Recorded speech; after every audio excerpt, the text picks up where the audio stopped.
संभल के जामा मस्जिद को लेकर आई बड़ी खबर, सुप्रीम कोर्ट का शीर्ष आदेश। सुनवाई में सुप्रीम कोर्ट ने लगाई फटकार, यूपी सरकार को थमा दिया नोटिस। कुएं की पूजा पर भी लगा दी है रोक। देखिए मंदिर के बारे में सुप्रीम कोर्ट ने क्या क्या बोला। सुप्रीम कोर्ट ने संभल के जामा मस्जिद वाले कुएं की पूजा पर रोक लगा दी है। नगर पालिका ने इससे पहले वहां पूजा की इजाजत दी थी, लेकिन उसी फैसले पर सर्वोच्च अदालत ने रोक लगाने का काम किया है। इसके ऊपर योगी सरकार से इस मामले पर स्टेटस रिपोर्ट मांगी है। अगली सुनवाई के लिए 21 फरवरी की तारीख अब मुकर्रर की गई है। अब जानकारी के लिए बता दें कि मस्जिद कमेटी ने ही एक याचिका दायर कर अपील की थी कि इस मामले में यथास्थिति बनी रहे। कमेटी का तर्क था कि अगर कुएं को मंदिर का कुआं कहा गया तो इस स्थिति में वहां पूजा शुरू हो जाएगी। अब इसी बात को समझाते हुए सुप्रीम कोर्ट ने राज्य सरकार से एक विस्तृत स्टेटस रिपोर्ट मांगी है। 21 फरवरी को इस केस की फिर से सुनवाई की जाएगी।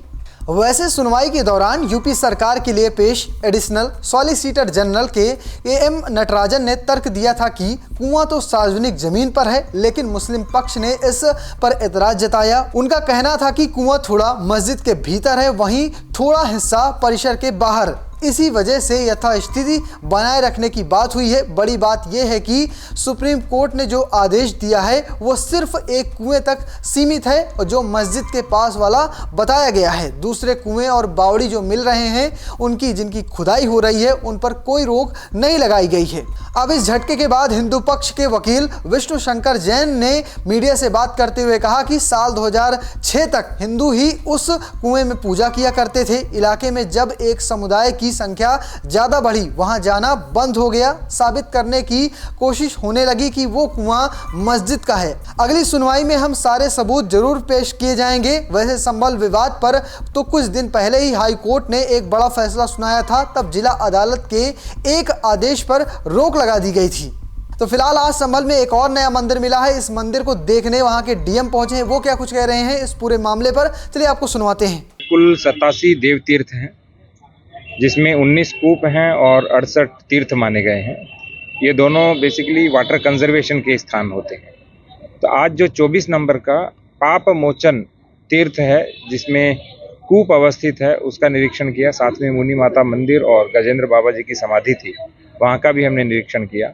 वहाँ कुछ कब्जा पाया गया है, जिसके लिए हमने एसडीएम को निर्देशित किया है कि संबंधित लेखपाल से एक स्टेटस रिपोर्ट वहाँ से मांग ली जाए, ताकि उसके ऊपर आगे नियमानुसार कार्रवाई की जा सके।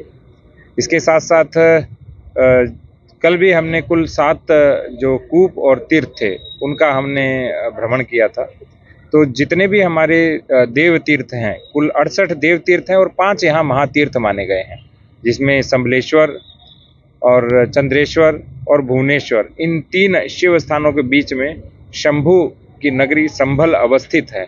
और इसके साथ में जो कल की विष्णु मंदिर है और जो प्राचीन मंदिर था, ये 5 महातीर्थ माने गए थे।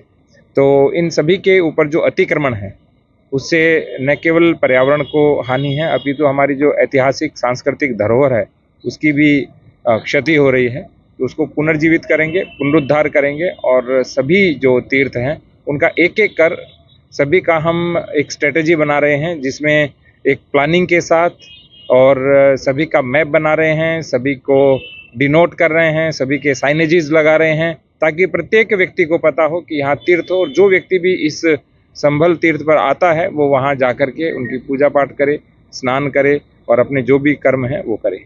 सर, आपने छत से जाके और होटल के अंदर जाकर भी निरीक्षण किया है, क्या कुछ पाया है कि बुलडोजर चलाकर इस अतिक्रमण को हटाया जाए? चारों ओर एनक्रोचमेंट था तो सही दिखाई नहीं दे रहा था। तो मैं और कप्तान साहब जो वहाँ पास में होटल था, उसकी जो सबसे ऊंची बिल्डिंग थी, वहाँ पर जाके देखा तो पता लग रहा था पीछे से कि काफ़ी चीज़ें कब्जा हुई हैं और भूमि की ओर गेट भी निरर्थक रूप से खोले गए हैं। अभी हमने रिपोर्ट मंगाई है और रिपोर्ट आने के बाद हम नियमानुसार कार्रवाई करेंगे। फिलहाल आप कैसे देखते हैं पूरी खबर को, कमेंट बॉक्स में लिखिएगा और पेज को फॉलो करना, चैनल को सब्सक्राइब करना बिल्कुल भूलिएगा। धन्यवाद।